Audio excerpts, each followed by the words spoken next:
Grief is not sunshine and rainbows. And I'm here to tell you, Erica has a confession to make. Well, thanks for that segue. This topic came about because it's a struggle I have been having personally, and I feel like it's really important to put out there because I feel like a lot of people will be able to identify, especially a lot of professionals in and whatever mental health capacity you work in. I still, even with the skill set that we have, even with the amazing clients that we've come across, I personally still attack grieving events with my brain. That's my confession. I try to I, think my way out. and and what's so important about that is that grieving has to be taught. We have to Yes. learn how to do it, right? But the continual work of using the tool that we teach has to be retrained in our brain. We have to treat our brain because it's normal for us to fall back on what we've always done. I'm 60 years old. I've always thought my way out of a problem. I've Yeah. always thought, this is how I'm going to fix this. This is how I'm going to do this. And I also have a confession. You and I had a little issue yesterday, and I said, hey, I got my feelings hurt. And you said something like, I feel like that's, what did you It wasn't what you said. It was the manner in which you were delivering the information. say? I feel What did like you say? this is passive aggressive. You're being passive aggressive. Right. But here's my point of the story. I finished saying what I had to say. Ignored that you said that. And we got off. We saw our client. We never talked about it. We got off the computer. And um, into, immediately, I wanted to be intellectual with the thing. Oh, well, Mm. if she can see what I'm saying, then that's her. I'm just going to cut her out.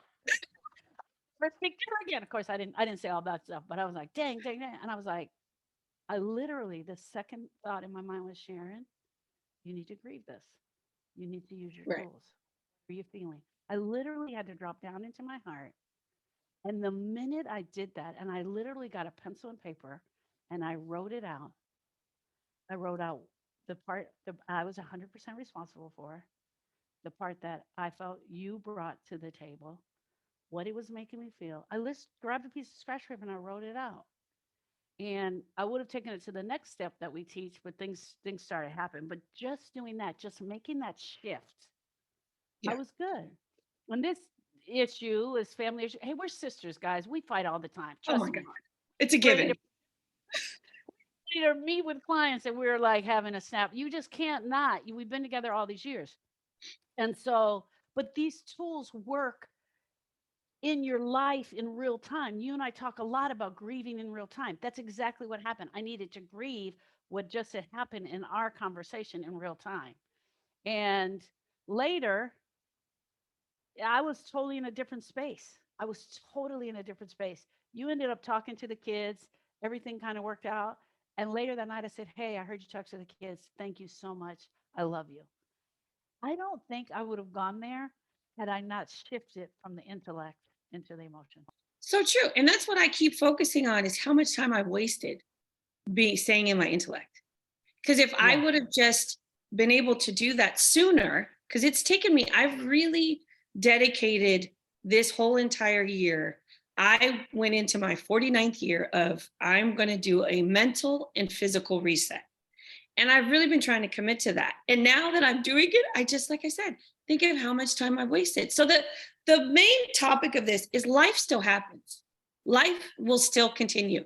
No, in my mind, I told myself because I experienced a divorce, loss of Austin at 10 years old, loss of our dad, and then loss of Donovan, that life was somehow going to give me a pass. I don't know why I thought this, but I did. The Oh, rest of this life is going to be smooth sailing. It's going to be talk about sunshine and rainbows. um I need to point something out. I just said I was 60. You and I are 10 years apart. You can't be 49. You're not 60 yet. You have time. That's why I was going to say, could you stop rushing us? You're only 59. I love that example. Yes, Erica, and I made a joke there, but you're right. So we did, but let's go back to even before that, right? Because I've Right. been thinking about this a lot. Losing Auntie Carol is what started our kind of our grieving experience.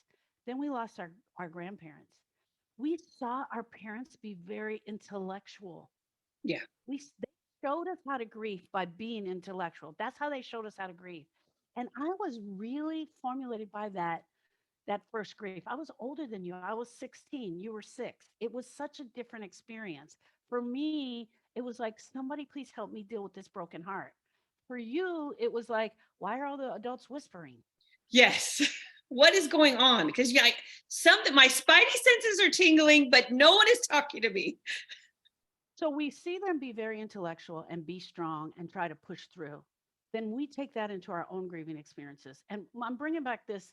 You're like, I thought I got a break. But the truth was, we had that loss. Then we lost Austin. Then we lost Donovan. Then we lost Daddy. I lost Sharon. You struggled with the divorce. The truth is, my friend, you will have multiple grieving Yeah. experiences throughout your life. If you don't learn how to manage the grief and get the tools for doing it, you're not only going to be stuck from that loss that you have, you're going to be stuck for years to come. And I agree with you, Erica, as professionals, as people that deal with grievers every day, sometimes we feel like we're still shielded, like we have Mhm. the badge of honor that shields us. And the truth is, we are still going, no, this is an emotional event. We've got to use our tools on it. Yeah. And that is such a game changer. Since I have really been practicing what we preach, finally, Yeah. on a regular basis, it really does get me to where I want to be a lot faster. But Yes. the important thing is you got to get out of here. The Yeah. grieving, the emotions don't happen here. You can think, like, just like yesterday, we were working with a client and she said, I feel like, and you immediately had to point out that's a thought. And When that's what happens in our brain.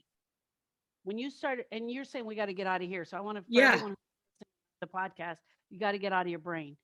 When you start a sentence with I feel like, it is a thought 100%. And it is probably a thought that you're getting stuck in, right? A thought that you're getting stuck into, um, that comes up over and over and over again. And you got to really grieve that out. Uh, Erica, you and I are not going to be spared grieving each other for the rest of our lives. We're not Right. going to be that, because there'll be times where we will offend each other. Oh yeah. We talk every single day. We work every single day. Even though we laugh a lot, we're around each other a lot. We get irritated. We don't agree with the way someone has done something, and that's going to happen for the rest of our lives. We are going to be grieving in real time each other. Oh yeah. That's It is very deep because this even happened with Lewis recently. I really did it immediately. And it was because normally, husbands and wives and sisters, you get to stewing, and then one thought goes to the next thought. And then you go back to old thoughts. You know what I mean? Next thing you know, you've opened Pandora's box and you can't find your way out. But with me yeah. to say, oh no, I don't want that. I don't want to do that. I don't want this feeling. It's uncomfortable. Let me just knock it out, was such a relief. And then what I also have noticed is he's responding to me differently. And then you Yeah. and I, like yesterday could have been a big old thing, but Yeah. you did your piece and then I really was doing a lot of my piece. And then when we came back, it was almost effortless. There was no Yeah. resistance. There was no Yeah. prolonged backhanded undermined comments. It was just like, okay, it's done. Let's move on. I appreciate it. Let's move on. And it's great. But that also goes to a much deeper subject, which is grief changes you. We're Yeah. changed through a grieving experience, right? It doesn't only change you, the person who's had the loss, it changes the family dynamic. It changes your relationship with your brothers and sisters. It changes your relationship with your parents, right? So grief changes you. Not only that, now, not only am I grieving my nephew, Austin, I'm now having to grieve his mother, who's pissing me off every 5 minutes because she's saying these things. I'm using that as an example. She keeps saying these things, really making me mad. I mean, how many times have we sat with grievers that just, instead of dealing with the grief, they're just mad at their sister in law, and all they talk about is the sister in law nonstop and how much they hate the sister in law and how the sister in law is driving them crazy. Because the truth is, and what we go to show them, girl, you need to grieve that sister in law. Right. That 20-year relationship that you've had with her. This is not about so and so that has died. This is about sister in law. And after you've worked with us and you go on to live your life, there will still be grieving experiences. Right. It's almost like, the something I can compare it to is when you go to a weight loss program and you do amazing and you lose all the weight, and then you go back in the world and you start eating all the things, and next thing you know, you're back where you start. It's almost like that. We can teach you the tools. We can teach you how to minimize, how to cut your portions, and how to do all that. You still have to practice it when you go out into the real world. And that's one thing that I had to take ownership of, that me as a teacher, I have not been practicing. And it has caused me additional stress and strife, where if I would have just used these tools, it would have eliminated that like this. So, one of the other things, I want to talk to the new griever who's just found our podcast for the first time and is hearing us say this. And now we just freaked them out because they thought they would do the one grieving thing and be done, right? Right. Think about Right. that, right? It's true. I want to speak to you specifically. If you're just hearing our show for the first time, or you're in fresh new grief and your loss has just happened and you are hearing this show, I don't want to scare you. But the truth is, this will not be the only grieving experience you have. And grief isn't always death. Grief is more than death. Grief is the breakup of a romantic relationship. Grief is divorce. Grief is losing your fur baby. Grief is financial changes. Grief is having fights with your sister in law for 20 years that you can't stand. All of those things will still continue to happen, even though you've just lost someone. And that's what we're talking about here. So I want to go a little bit deeper with that. And we have to learn how to use our tool for the rest of our lives. We are so much better for it, honestly. I can't even tell you how much I feel the change in my mind, body, and spirit. And when you quickly release all, it's the negative emotions, is what we're mostly talking about.